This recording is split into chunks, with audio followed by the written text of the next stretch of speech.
Regresamos aquí a Fórmula Financiera, le damos la bienvenida al auditorio de Telefórmula que se incorpora a partir de este momento con nosotros. Ya lo sabe, es Fórmula Financiera. Soy Mari Carmen Cortés y me da muchísimo gusto que nos acompañe el día de hoy. Marco Antonio Mares, buenas noches, antes que nada. Gracias, Mari Carmen Cortés, ¿cómo está? Muy buenas noches, gracias por estar con nosotros y de inmediato empezamos con esta entrevista. Ya Ya tenemos no le aquí en damos el más. estudio a Andrés Manuel López Obrador y me da muchísimo gusto, Andrés Manuel, gracias por Mari Carmen. estar con nosotros. Te vamos a hablar de tú, le hablamos de tú a todo mundo, los que se enojen ni modo, tú no te enojas, ¿verdad? No. Y a mí me da muchísimo gusto que estés con nosotros porque lo intentamos, yo sé que son otros tiempos, pero lo intentamos el sexenio pasado y nunca pudimos. Mucha gente no nos quiere porque somos neoliberales, que eso no nos hace ni más malos ni más bueno que mucha gente, simplemente pensamos económicamente diferente a muchos de lo que han tus propuestas. Me da muchísimo gusto que estés hoy aquí con nosotros. Te vamos a tratar bien, porque todo el mundo dice, ay, se la van a comer vivo. No, para nada. Andrés Manuel, empecemos por tus propuestas económicas. Una de ellas es un crecimiento del 6% de la economía. Suena muy padre, pero ¿cómo lograrlo? Porque yo también quiero bajar peso y casarme con Tom Cruise, pero ¿cómo lograr crecer 6%? Bueno, en primer lugar es fundamental, Mari Carmen, crecer. Creo que se ha mantenido por mucho tiempo estancada la economía y esto ha llevado a que no se generen empleos. Es una obviedad. Si no hay crecimiento económico, no hay empleos. Si no hay empleos, no hay bienestar. Y si no hay bienestar, no puede haber tranquilidad y paz social. La crisis actual, la crisis de México, tiene mucho que ver con la falta de crecimiento económico. En 29 años no ha habido prácticamente crecimiento económico. O para no ser tan drásticos, se ha crecido muy poco. En 29 años el crecimiento promedio anual ha sido del 2.3%. Y si descontamos el aumento en la población, el resultado es 0.4% de crecimiento económico. Entonces, hay que crecer. ¿Sí? ¿Cómo hacerle para crecer? Primero, pues tener voluntad de hacerlo, porque parece que no ha habido voluntad para que la economía pueda crecer. Estamos entre los países con menos crecimiento económico en el mundo. Inclusive en algunos años hemos estado en el último lugar en crecimiento económico entre los países del continente americano.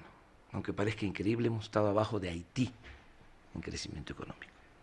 Entonces siento que no ha habido voluntad para crecer, porque se ha apostado a mantener equilibrios macroeconómicos, que es bueno, pero se han olvidado de la economía real, de impulsar actividades productivas y de crear empleos.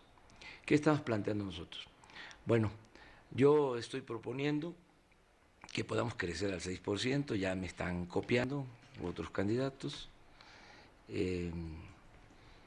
para poder generar 1.200.000 empleos al año, que son los que demanda el mercado. ¿Cómo hacer crecer la economía nacional?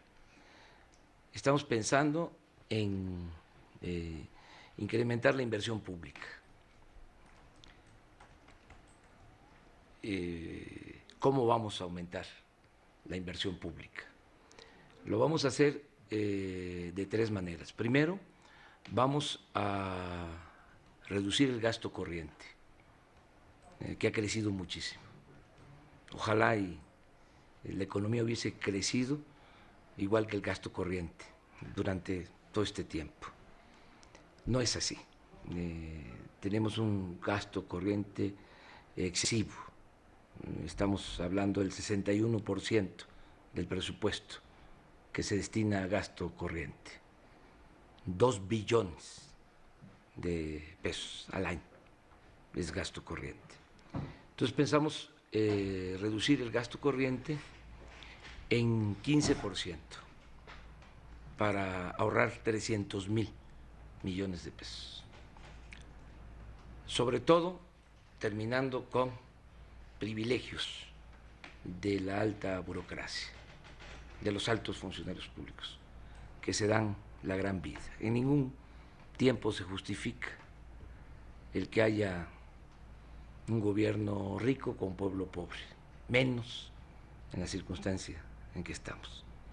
Entonces vamos a hacer un llamado, un exhorto, una convocatoria para que ahora sea el gobierno el que se apriete el cinturón, porque siempre es la gente la que se tiene que apretar el cinturón.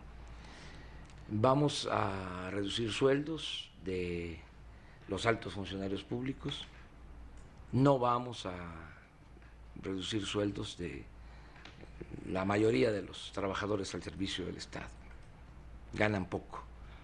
Estamos hablando de los funcionarios del más alto nivel.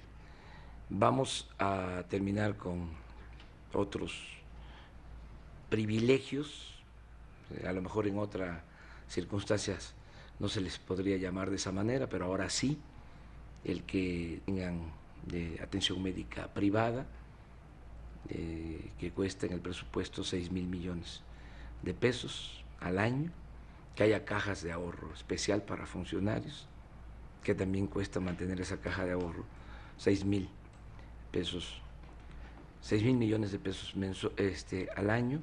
Sí, le dan 100% de rendimiento. Así es. Y voy a dar el ejemplo como presidente, yo voy a ganar la mitad de lo que obtiene actualmente Felipe Calderón. Vamos a terminar con toda la parafernalia de poder. No se va a viajar en aviones privados, en helicópteros privados. Va a haber un plan de austeridad republicana. Esto nos va a dar fondos. Lo segundo es de que vamos a combatir la corrupción, porque mucho dinero del presupuesto se va por el caño de la corrupción. La corrupción hay que combatirla no solo por razones de índole moral, sino para liberar fondos al desarrollo. Y lo tercero es de que vamos a revisar todos los regímenes especiales en materia de política fiscal. Actualmente las grandes corporaciones, los que tienen más ingresos, pagan muy pocos impuestos, a veces no pagan, les devuelven los impuestos, sin arbitrariedades, sin autoritarismo, convenciéndolos de que se tiene que pagar impuestos igual como se paga en otras partes del mundo. En esto vamos a apoyarnos mucho en la globalidad para homogenizar todo lo relacionado con política fiscal. De estas tres maneras vamos a reunir recursos. Ahí te interrumpo, Andrés Manuel. El tiempo en el radio es más bien reducido. Ya estaríamos por terminar el primer bloque. Te preguntaría, ¿cómo es posible aumentar el gasto, tal vez en infraestructura, para impulsar el crecimiento económico, solamente con reducciones en los salarios, que en el gobierno dicen, bueno, ya reducimos tanto que ya está tan pegado al hueso que ya no hay mucho más que reducir? Y por el otro lado, ¿cómo hacer para que se detone ese crecimiento económico si no tenemos una reforma? Esa reforma que estás planteando incluiría un IVA, un impuesto al valor agregado, un impuesto generalizado. No estoy planteando aumentar impuestos ni crear impuestos nuevos. Y estoy planteando también mantener equilibrios macroeconómicos. Creo que si hay austeridad, si se combate la corrupción, si se terminan los privilegios fiscales, podemos tener fondos. Te aclaro, Marco Antonio, que no estamos pensando que con solo la inversión pública se pueda lograr un crecimiento del 6% anual. No alcanzaría. Sí. Eso no. Lo pensamos, además, consideramos que no es conveniente porque entonces el Estado asfixiaría la iniciativa de la sociedad civil. Lo que queremos es incrementar la inversión pública para utilizarla como capital semilla. Y de esta manera llamar a participar o lograr la asociación con inversión privada. Tenemos que ir a un bloque aquí, la guillotina sí, no respeta ningún partido ni ningún candidato. Regresamos, estamos platicando con el candidato del PT, desde luego el PRD y el Movimiento Ciudadano, ¿sí, verdad? Sí. Regresamos, Andrés Manuel López Obrador. Queremos escuchar.